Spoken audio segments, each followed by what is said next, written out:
Cyril, le PSG a déroulé face à l'OM. Le PSG a dévoré Marseille 4-0. Et dans cette symphonie collective, on va extirper trois joueurs qu'on n'avait pas beaucoup vus depuis le début de saison avec le Paris Saint-Germain, qui n'avaient pas marqué encore. Barcola, lui, n'a pas encore marqué, mais il a fait quand même de grosses différences. 3 joueurs qui ont fait leur meilleur match sous le maillot du PSG depuis le début de saison, depuis qu'ils sont arrivés. Bradley Barcola, Randal Kolo Muani, auteur d'un but et d'une passe D, et Gonzalo Ramos qui a mis 2 buts. Lequel de ces 3 joueurs-là, a marqué le plus de points? Je vais prendre tes notes. Ouais. 7,5 pour Kolo Muani, 7,5 pour Barcola, 7 pour Ramos. On n'est pas forcément d'accord. Et même quand tu les as envoyés, elles étaient... on a eu une discussion, un débat là-dessus. Pour toi, qui a été le meilleur ce soir et donc qui a marqué le plus de points? Alors, pour moi, c'est pas la même réponse aux deux questions. C'est-à-dire, qui a marqué le plus de points? Je mettrais Bradley Barcola. Parce qu'il revient de plus loin, parce qu'il a une place garantie dans le 11 beaucoup moins assurée que Gonzalo Ramos ou Kolo Muani, parce que ces deux-là vont se partager quoi qu'il arrive le 11. Mais il y a eu des moyens investis sur eux qui sont colossaux. Kylian Mbappé a réclamé un attaquant de pointe depuis plusieurs mois.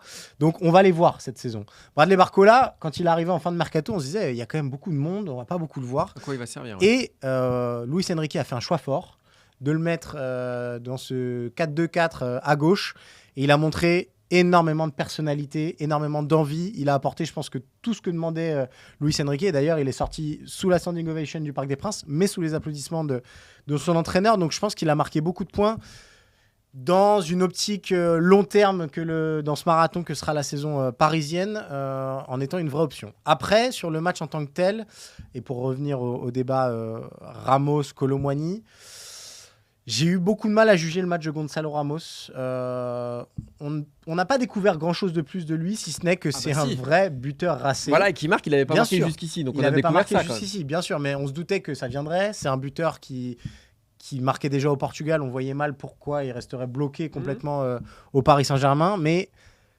je n'ai pas découvert énormément d'autres choses qu'un geste très juste de la tête pour marquer et une finition parfaite. Non, mais bien sûr, bien sûr. Mais c'est un peu comme Mauro Icardi à l'époque. C'est-à-dire quand tu voulais lui mettre combien à la base à Gonzalo Ramos? Je lui avais mis 6,5. Voilà.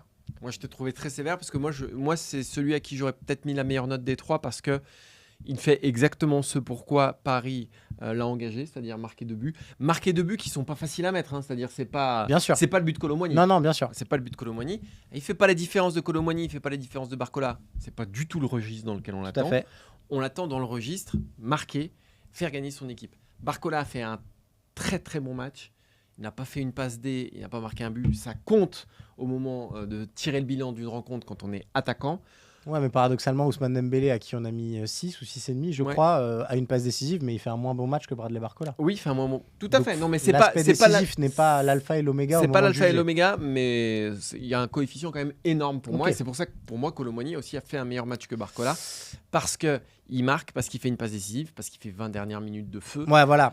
En fait, Kolo Muani, ce qui est intéressant, c'est que paradoxalement, il est presque meilleur en étant sur le côté droit qu'en étant dans l'axe. Oui, c'est vrai. Et mais il marque son but aussi, ça c'est important. Mais peut-être que Luis Enrique a trouvé quelque chose avec ce 4-2-4 finalement qui offre beaucoup plus de variété, autant dans les profils que dans les choix pour Luis Enrique. On a vu la différence aujourd'hui flagrante entre Ramos et Kolo Muani. Ce ne sont pas les deux mêmes attaquants de pointe. Mais il ne faudra pas attendre la même chose des deux. Moi, j'étais déjà assez convaincu par cette idée, c'est-à-dire que si Paris joue, l'attaquant de pointe du Paris Saint-Germain, pour moi, ça doit plus être Ramos que Kolo Muani. Je suis d'accord, surtout avec Hakimi et voilà. Et on l'a vu ce soir. Et Kolo Muani, en revanche, sur un côté, à droite, à gauche. Franchement, par contre, ça peut être très très fort, comme il l'a montré en fin de match. Donc peut-être qu'on en a appris un peu plus. Et pour moi, le grand gagnant de cette soirée, si je dois conclure là-dessus, c'est Ramos, parce qu'il a prouvé que dans la surface, pour conclure, c'était lui le meilleur. Martin, l'OM a subi une véritable correction ce dimanche au Parc des Princes. 4-0 pour le Paris Saint-Germain. On avait des inquiétudes légitimes concernant le niveau de l'OM, mais ça ne s'était pas encore concrétisé dans les résultats. Ouais. Cette fois-ci, on y est. Ma question, elle est simple, elle est franche, elle est directe. Vas-y. Faut-il être inquiet pour l'OM pour la suite de la saison? Oui.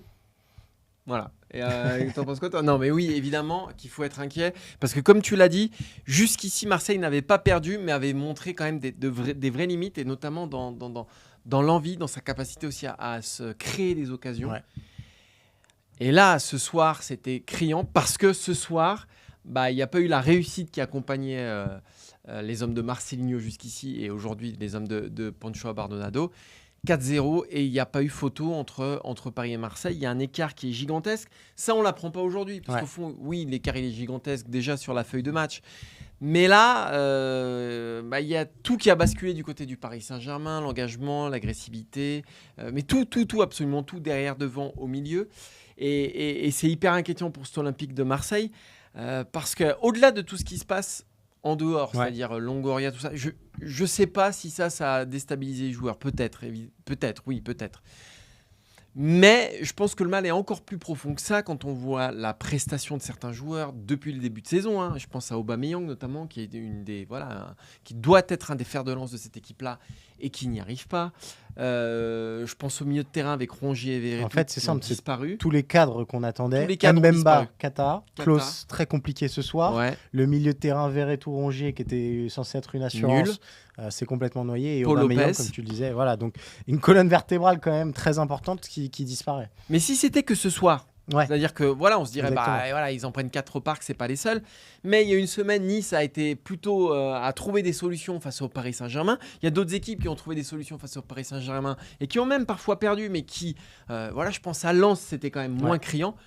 Là, on a l'impression que c'est un relégable qui est venu se faire fesser en prime time le dimanche soir. Donc oui, c'est inquiétant pour l'OM. Je rajouterais quelque chose, c'est qu'on a vu Pancho Abardonado, on va pas donner cher de sa continuité sur le banc marseillais. Pablo Longoria est déjà à l'attaque pour trouver le remplaçant de Marcelino. Il faut se rappeler malgré tout que l'effectif marseillais a été construit selon les désirs de Marcelino avec ce 4-4-2 très vertical. Si demain il ramène un adepte de la possession, qu'est-ce qu'il va faire de tous ces joueurs-là Donc aujourd'hui, on a vu, sur les 2 derniers matchs, on voit Unai revenir, qui par séquence montre des bonnes choses, mais c'est quand même encore très léger. Oui, c'est très léger. Qu'est-ce qu'on va faire de Ndiaye, de Sarr Il y a tellement de questions qui vont venir s'imbriquer derrière et une philosophie nouvelle qu'il va falloir inculquer à cet effectif que là aussi, ça va prendre du temps et on ne sait pas si le nouvel entraîneur aura à disposition le matériel nécessaire, le matériel humain nécessaire. Donc, et t'as Brighton et Monaco qui arrivent. Hein. Exactement, c'était mon deuxième point d'inquiétude, c'est que Marseille, par définition, n'a pas de temps, mais Marseille, encore plus maintenant, est sous pression parce que le calendrier qui s'annonce est dantesque, parce que Brighton, c'est une des équipes les plus joueuses d'Europe et que ça va être compliqué de montrer quelque chose. Et puis Monaco, on a vu cette année que c'est très très costaud. Donc comme tu l'as dit, même si on prend que le prisme Ligue 1, on a vu plus de choses de la part de nombreuses équipes aux dents longues et même Lens, paradoxalement, qui vient de gagner son premier match cette saison, on est moins inquiet pour Lens que pour l'OM peut-être. Il y a peut-être juste l'OL qui nous inquiète un peu plus que l'OM. Tout à fait.